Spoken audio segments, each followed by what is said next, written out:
Hi, I'm Claire. I'm going to go through the tertiary or third level of behavior prevention with you.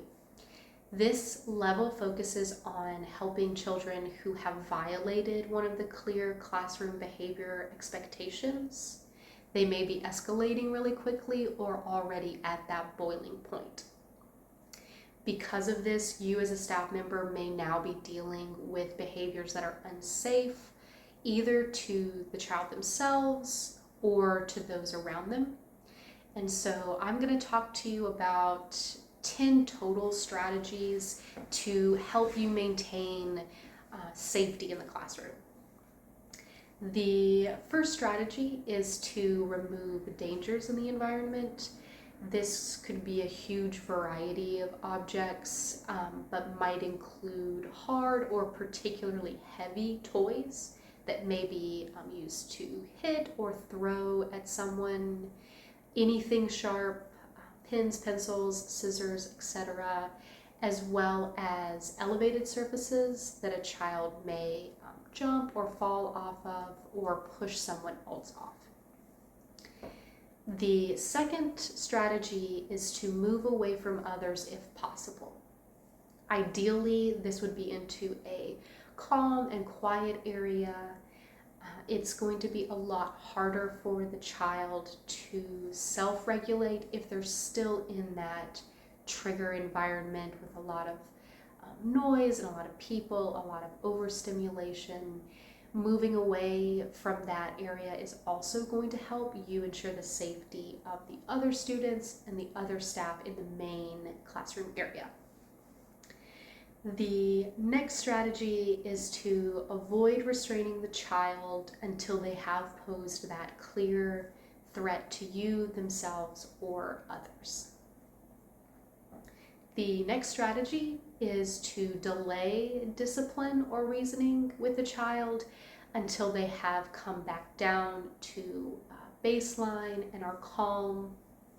It is recommended until that point that you keep your words very brief and basic.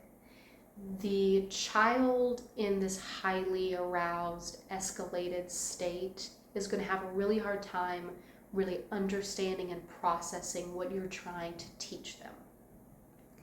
Demanding compliance at this point may escalate the aggressive behavior.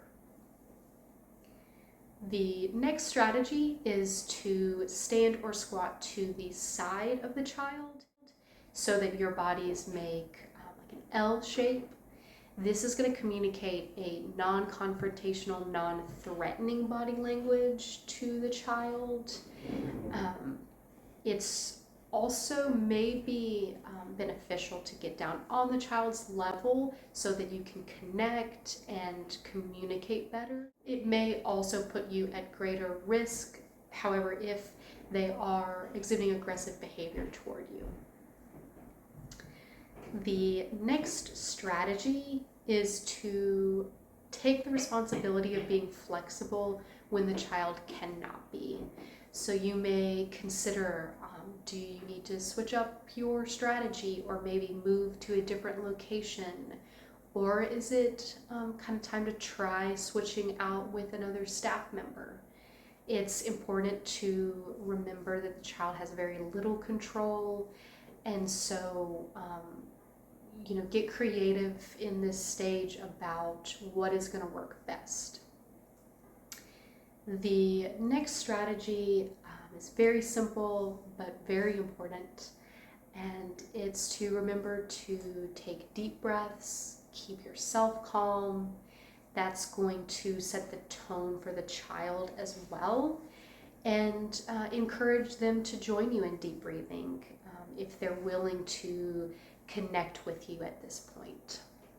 The next strategy is to place a barrier between you and the child if necessary. This may be a pillow or a cushion, or if more distance is needed, a table or chair. The next strategy is to disengage emotionally. Try not to take behavior directed at you personally. Keep yourself calm, collected, in control, which ties directly back into that deep breathing. Your body language, facial expressions, and tone of voice are going to be crucial at this point for transitioning into that de-escalation phase. And the final tip for maintaining safety is to use a safety script. This can be individualized based on your specific site or the specific child, but it could look something like, I won't let you hurt your friends, throw things at your friends, etc., because this is a safe space, or this is a safe space, I won't let anyone hurt you, hit you, bite you, etc. And in addition to those 10 more safety-focused strategies, I also want to break down 5 strategies more for the process of recovery and return to baseline. The first of these strategies is to reestablish positive communication. This might look like encouraging the child to re-engage in the activity or rejoin their peers. It could also be praising them for coming back down to a calm state, working through emotions, and communicating with you. The second strategy is to get the child's perspective. Not only is this going to build your relationship and teach them that their perspective does matter and that you are listening to them, but this also gives you the opportunity to get insight into the triggers and motivators that may either set off a child's behavior or help them come back down. The next strategy is to take this opportunity to teach new skills. Now that you are, have opened up this channel of communication, you can incorporate social emotional learning or self-regulation, help them identify the emotions they just worked through, now that they're able to process and understand. The next strategy ties in very closely. It is to talk about better options for next time and ask them for their ideas. This is going to increase their buy-in to the solution as well as help develop their problem-solving skills. And the last strategy is to offer choices moving forward.